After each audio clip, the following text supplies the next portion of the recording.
Hi, I'm Jeff Alpin, the Big Game Hunter. I'm called the Big Game Hunter stemming from my time when I did recruiting. I used to hunt down leaders and staff for organizations, did it for more than 40 years, filled more than 1,200 full-time positions plus consulting assignments during my time in search. Now I do coaching.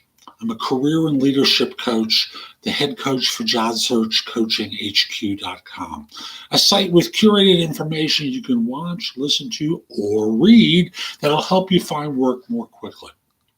I've been doing AMAs, Ask Me Anythings, on Sunday morning early, frankly, because people send questions to me over LinkedIn, and I just don't have time to answer them during the week. So I spend some time on the weekend playing catch up. So if you'd be interested in connecting with me on LinkedIn, message me at linkedin.com/in/the Big Game Hunter. Mention that you saw this video. I just like knowing I'm helping some folks. Once we're connected, you can either message a question to me, or what's more useful for you, I think, is message me about setting up time for a free discovery call so I can coach you in your job search. So the first question I received over this week was, what would you say in an interview if they ask, what don't you like about your job? Obviously, the wrong answer is to talk critically about your coworkers, to talk critically about your boss, the management, anything else along those lines. The idea is very simply to talk in a way that just suggests you've outgrown the role. So, for example, my firm, my manager treat me very well. But the reality is, I've probably learned as much as I can within this environment. So I'm in a situation where I could stay here, die on the vine, and kind of wither away professionally, or continue my curiosity and drive and try and learn and grow at another organization. So I guess that's a way of saying, what I don't like about my job, that I'm kind of maxed out where I am, and there's a little more for me to learn. So sticking with that kind of theme, I think will serve you well. Here's another question. I read this blog about new hires. It makes perfect sense to me. So why do employers terminate new hires in 90 days? Well, I want to start off with the premise that if a person isn't putting in effort in the first 90 days, this is the period where people get all gung-ho. They're excited about their new job. They want to put on a good show, and then they don't. And a firm may have an agency fee hanging over their head that's fairly substantial. Even if they don't, this is the time where you're supposed to be trying hard to learn within the environment how things are done, putting in maximum effort to demonstrate that your employer made a good choice. Then you complete probation at the 90 days, you're a permanent employee, and it's harder for them to get rid of you. So they'd rather do it at that point within the first 90 days to avoid an agency fee, to avoid the fact that you're going to try even less hard over the balance of this period of time. Because again, if you're not trying, if you're not learning, if you're not putting in effort during the first 90 days, when are you going to start? Really, when are you going to start? Okay, here's a fun one.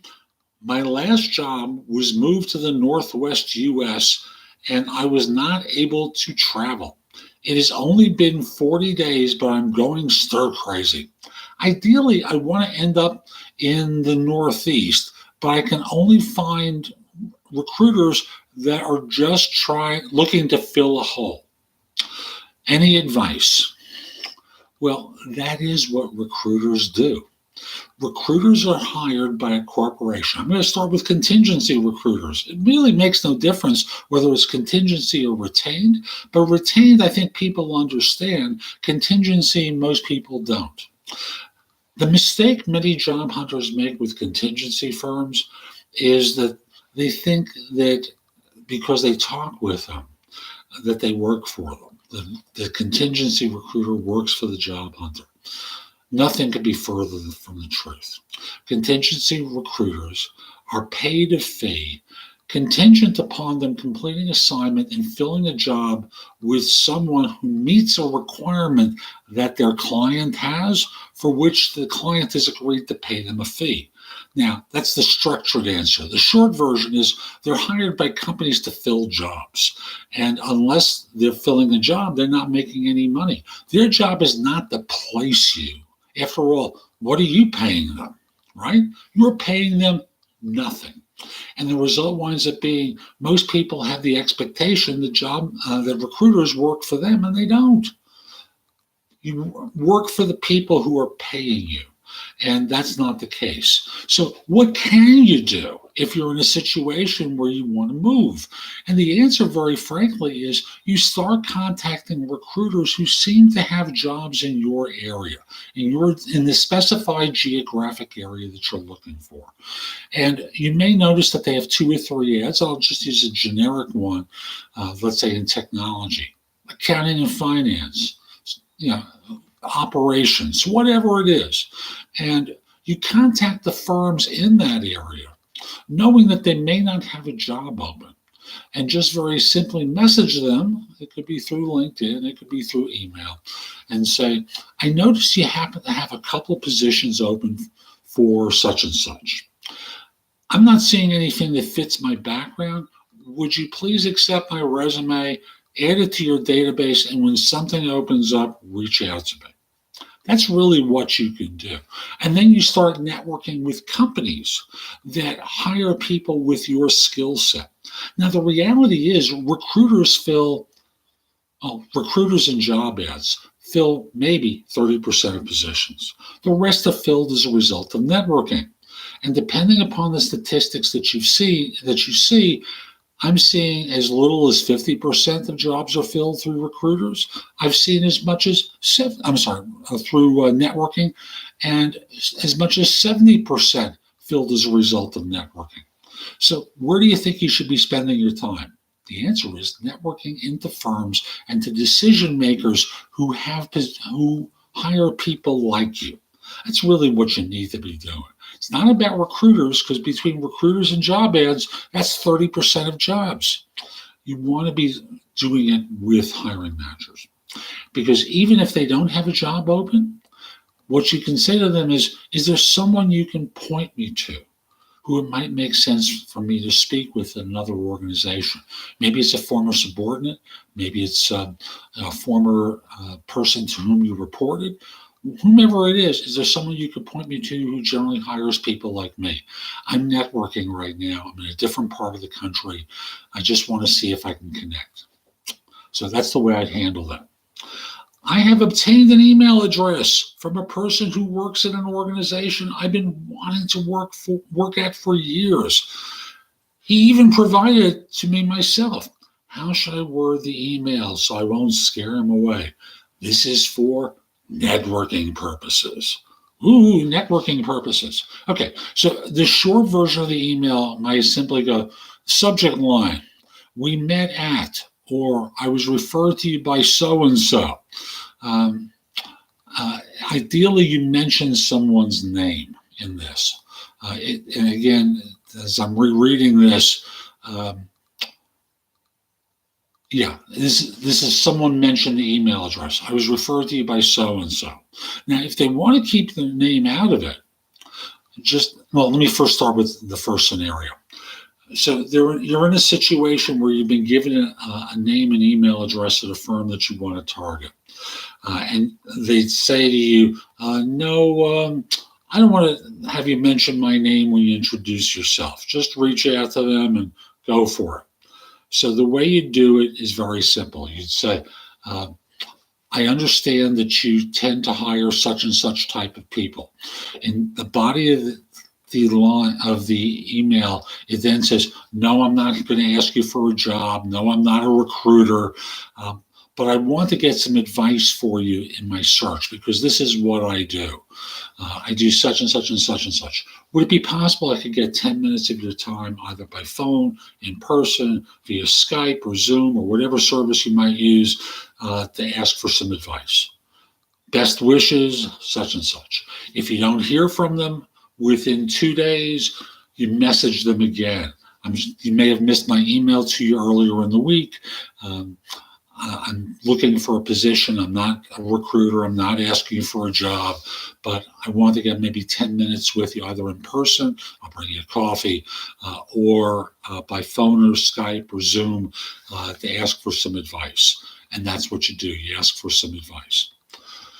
That's the way I'd approach it. And let's see now. What would you say in an interview if they ask, oh, I've already covered that one. My apologies. I lied about, oh, I love this one. I lied about my salary history during an interview, and now they want to see salary proof of the last 3 years before they hire me. Would I get caught if I faked my salary documents? Well, you may fake them, and they may still send a letter of reference to your former employer, and simply as part of the a letter that goes to HR, they might just simply include the language, as many firms do. So-and-so indicated that he or she was earning approximately X number of dollars. Does that seem accurate, or is that accurate? And when they find an inconsistency, they'll fire you. Also, it takes a lot of effort, both mental and physical effort, to keep the lie going, because you'll slip. Somewhere along the line, you'll slip. Here's the smarter thing to do. The smarter thing, and by the way, one of the reasons they're asking for wage verification for 3 years is they smell BS, because they may have from previous experience a sense of what firms pay for someone in your job title. So here's what you do. I've been getting a pay stub for a while. I frankly hadn't paid attention, and I misspoke when I told you I was earning such and such. I actually was earning this amount of money. I apologize for the inconvenience, and I confess I made a mistake. And that's probably the easiest way to do it, and then you provide them with the documentation. How do recruiters pick candidates to reach out to? What do recruiters do? They fill jobs. Just like I mentioned earlier, for the other person who was moving, recruiters fill jobs. They're hired by organizations to find people with specific skill sets. So here's the way it probably works. Number one, they go into their database. They've got a job description that specifies 15 things. They go to the core group of elements to the job in terms of experience, responsibilities, things along those lines. If you're in IT, it may involve the technology. And they try to identify people who match the skill sets required by the employer. From there, they may go to LinkedIn. From there, they may network. Along the way, as they're talking to people through their database or through LinkedIn, they may, in the face of someone saying to them, I'm not interested right now. Well, would you know of someone who might have this background who I could reach out to? I know I used to do that, and I was very successful with it. By the way, very successful as you fill a certain number of jobs a year. Not everyone is kind enough to offer a recommendation, but eventually someone does, and you start talking to those people and discover whether they'll point you to someone else. It's all about the network and who leads you to who leads you to another person until you get to that conclusion. So that's how it really happens. That's how the process expands itself. So that this is what networking is. You talk to one person, they refer to you in effect what LinkedIn would call a second level of connection, right? And you may get to a third, a fourth, a fifth until you find someone valid. So that's how it happens. What do you think? This is for hiring managers and recruiters. What do you think while reading a resume subject line that says looking for a challenging position? I know what I think. I think I'm talking to a junior person, because more experienced people would never put that in the resume. More senior people make that assumption. They also make the assumption that the employer doesn't care. That's the fact. They make the assumption that the employer doesn't care. So take it out of your resume, okay? Why does every company I apply to in my neck of the woods seem to be looking for purple squirrels even with the tight job market. So what that tells me is they're not interested in you and your credentials. And it may not be because they're looking for purple squirrels. It may be because they're looking for people with a different background than yours. You may have two of the skills that they're looking for. They may need six of them. And they just haven't found them yet. And their experience tells them that they will find them. But because between advertising, between a whole host of different, it could be that they haven't put it out with recruiters yet. Between all these different resources, no one's gotten back to them who's fit. And they believe that they'll find it. Again, it may not be a purple squirrel. It may just be that they're looking for someone with a different background than yours. Good one. Long one. My apologies. So it's a long intro. I'm looking for some advice on a situation. I applied for my dream job and with this company back in August. Just as I'm recording this, it's February, so you can see it's been a while back. Was brought in for 2 rounds of interviews, and they didn't make the final cut. So they put it out they put out an offer, and it was taken by someone else. The hiring manager, when asked for feedback, why that they didn't move to the final round, they said something honest, but with an encouraging response. Honest, you weren't qualified, but encouraging. Get some more experience. We don't have more details than this. The same job was just posted again on Friday. The person they hired isn't there anymore. My dilemma is in my cover letter. I reread it, and I still feel that it's strong, and what I said was true and shows my passion for the job. I'm only hesitant that once I reapply, they may want to see something different or think I didn't put effort in it, if it's the same. Any thoughts? And they apparently do. This person says, I do have a good relationship with the boss still and do plan on emailing her to let her know I'm applying again. Here's what you do. Forget the cover letter. Just call up the hiring manager.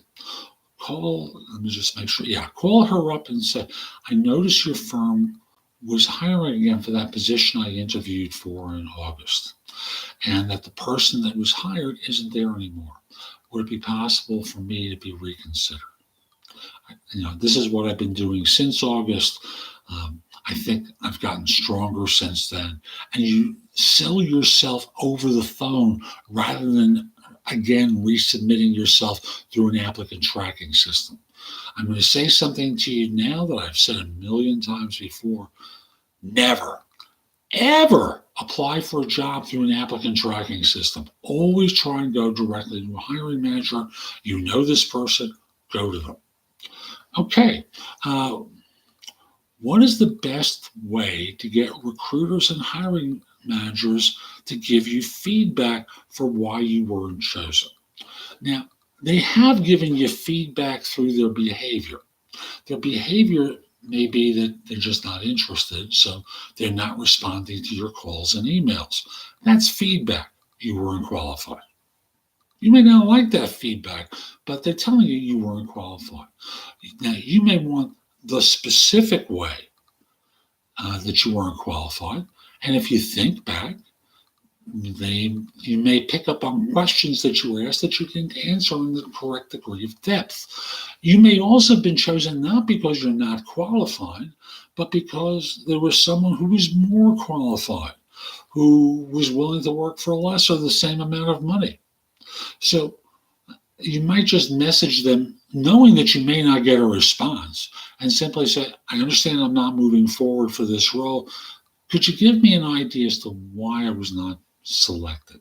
What someone else had in the way of experience different than mine that prompted you to choose them? That's as much as you could do. Beyond that, they've already told you they're not interested, and that's all that matters to them. Why should they take more time for you? I know, you're going to say, but it's professional. No, it isn't. It's what your wish is. And I'll tell you, when job applicants ghost employers, Employers say much the same thing about you folks. So very simply, don't expect to get a response, and there's nothing I can say that will guarantee that you'll get a response. Last question.